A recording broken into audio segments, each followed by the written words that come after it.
चा गोळा केलेला आहे आपण. आता आपण त्याला व्यवस्थित लाटण्यासाठी दोन्ही साईडने आपण पीठ लावून घेणार आहोत.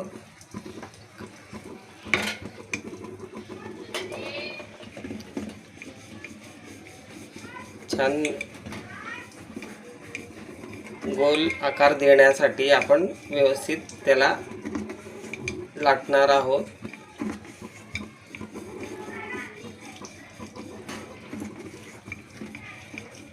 जाडसर ठेवायची याला, जेणेकरून आपल्याला खाताना मऊ लागेल.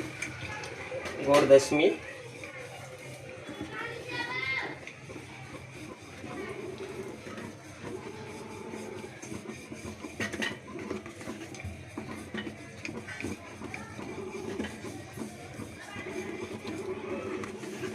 खानदेशी पद्धतीने आपण तयार करणार आहोत.